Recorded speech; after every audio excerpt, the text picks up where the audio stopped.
जब कुत्ते बिल्ली भैंस गाय की जब जनगणना कर दी जा रही है तो जो पिछड़ी आबादी है उसकी जनगणना पिछड़ों के लिए आप कल्याणकारी योजनाएं बना रहे हैं। इसका मतलब कहीं घोटाला अधिकारी हैं जिसमें से 6 SC/ST समाज के हैं और हैरानी तब हुई जब बताया गया 0 OBC समाज के लोग हैं।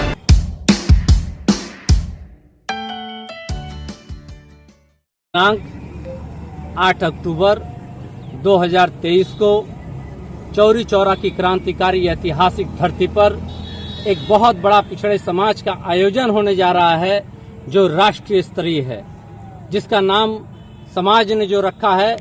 राष्ट्रीय पिछड़ी जाति OBC महासंगम, अर्थात पिछड़ी जातियों के देश के महासंगम होगा जो उत्तर प्रदेश में पहली बार होने जा रहा है। और चौरी चौरा की धरती पर इस नाते रखा गया, समाज के लोगों ने जो निर्णय लिया गया, सभी समाज की पिछड़ी जातियों ने आगे बढ़ के कहा कि चौरी चौरा की क्रांतिकारी धरती से जो क्रांति हुई थी उस क्रांति की धरती में पिछड़े और दलितों का आंदोलन आया था और इसी नाते पिछड़ों का यह ऐतिहासिक कार्यक्रम अगर देश में कहीं होना चाहिए तो उत्तर प्रदेश के चौरी चौरा की क्रांतिकारी धरती पर होना चाहिए। और जिसका उद्देश्य जो है, जो पिछड़ा समाज है उसके हकूक को दिलाने के लिए यहाँ पे ऐतिहासिक निर्णय होगा, क्योंकि देखा गया कि जितने भी राजनीतिक दल हैं वो केवल पिछड़ों का वोट नोट और उनकी शक्ति लाठी डंडे का उपयोग करते हैं, मगर उनको आज तक न्याय नहीं दिला पाए। बात शुरू होती है 1980 से, जब मंडल आयोग का गठन किया जाता और मंडल आयोग ने बीपी मंडल की अध्यक्षता में उन्होंने सरकार को 1980 में अपनी रिपोर्ट दी, जिसमें उन्होंने 40 रिकमेंडेशन दिया था और कहा था कि 1931 के जनगणना के अनुसार पिछड़ों को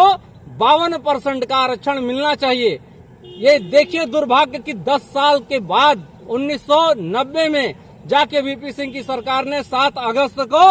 जाके केवल 2 रिकमेंडेशन लागू किया 27% आरक्षण का। विडंबना ये देखिए कि उस वक्त पूरे देश में हमारे आरक्षण का विरोध हो रहा था, 27% मात्र, जबकि हमारी आबादी देश में आज 60% है और हम लोग लगातार जाति जनगणना की बात कर रहे हैं। मगर एक बात देखिए कि जब ये पिछड़ी जातियों के जो रहनुमा, जो नेता बनते हैं, जो पार्टियां बनती हैं, वो कहती हैं कि पिछड़ी की जाति जनगणना होनी चाहिए, मैं पूछना चाहता हूं उनसे, जब वो सत्ता में रहते हैं तो क्यों उनकी आवाज नहीं निकलती? उनके अंदर पावर होता है और वो चाहते तो जातिगत जनगणना करा सकते थे, जैसे आज बिहार में हो रहा है। जब हमने देखा कि ये राजनीतिक पार्टियां केवल राजनीति कर रही हैं, तो हमने जाकर के हाईकोर्ट, माननीय हाईकोर्ट की शरण ली और हमने उत्तर प्रदेश सरकार को पार्टी बनाते हुए याचिका दाखिल की और हमने मांग किया कि उत्तर प्रदेश में जातिगत जनगणना हो सकती है, क्योंकि जब कुत्ते बिल्ली भैंस गाय की जब जनगणना कर दी जा रही है तो जो पिछड़ी आबादी है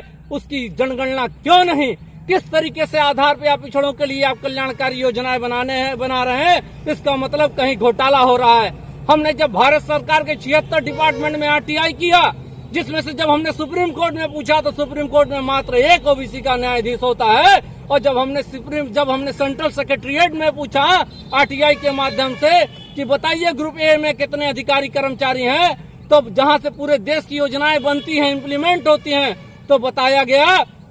कुल 79 अधिकारी हैं, जिसमें से 6 SC/ST समाज के हैं और हैरानी तब हुई जब बताया गया 0 OBC समाज के लोग हैं। और जो अलग डिपार्टमेंट का ब्यौरा आया, हम वहां पर बहुत ही पीछे हैं, वहां कहीं 5% है, कहीं 10% है। जो हमारा 27% का आरक्षण है वो भी खत्म करने का कुचक्र रचा जा रहा है। हम OBC जातियों को अलग अलग जातियों में बांट दिया गया और पता नहीं धार्मिक नारों के बल पर हमें बांटकर राज करने वाले लोगों ने अलग अलग जातियों की पार्टी बना दिया। आपने देखा होगा 10 साल के अंदर निषाद की पार्टी, राजभर की पार्टी, पटेल की पार्टी, मौर्य की पार्टी, चौहान की पार्टी बन गई, मगर केवल एक परिवार को उसका लाभ मिलता है जो उस पार्टी का मुखिया होता है। दिल्ली में 6 राज्यों के पिछड़े समाज की बैठक हुई, जहां पे तमिलनाडु के लोग, मध्य प्रदेश के लोग, हरियाणा के लोग, आपके उत्तर प्रदेश के लोग, बिहार के लोग, MP के लोग शामिल थे। वहां निर्णय लिया गया जिस तरीके से 1916 में जस्टिस पार्टी का गठन हुआ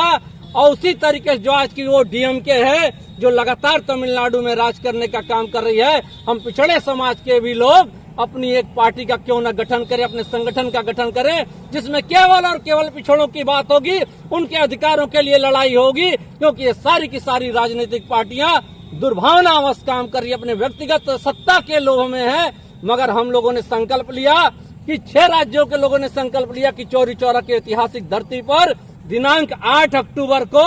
राष्ट्रीय पिछड़ी जाति ओबीसी महासंगम का आयोजन होगा, जिसमें ऐतिहासिक रूप से पिछड़ा समाज अपना योगदान देगा। और आप लोगों के माध्यम से पिछड़े समाज से हाथ जोड़ करके विनती भी करना चाहते हैं कि हे पिछड़े समाज के लोगों, जो आपसी भेदभाव है उसको खत्म करो, इन बड़े बड़े राजनीतिक पार्टियों के भुलावे में मत आओ। अब अपनी लड़ाई तुमको स्वयं आगे आकर लड़ना होगा, क्योंकि तुम्हारी हस्ती खत्म करने का प्रयास किया जा रहा है। आज उत्तर प्रदेश की विधानसभा में देख लीजिए, नंबर 1 पे किस जाति के लोग हैं, नंबर 2 पे किस जाति के लोग हैं, और पिछड़ा समाज कहाँ है। क्यों हमें नहीं सांसदीय के क्षेत्र में या विधायकी के क्षेत्र में आरक्षण दिया गया? हम उस आरक्षण की भी मांग करते हैं, और 60% हमें अपना प्रत्येक क्षेत्र में चाहिए, जिसके हक हकूक के लिए 8 अक्टूबर से चौरी चौरा की ऐतिहासिक क्रांतिकारी धरती से आगाज होगा।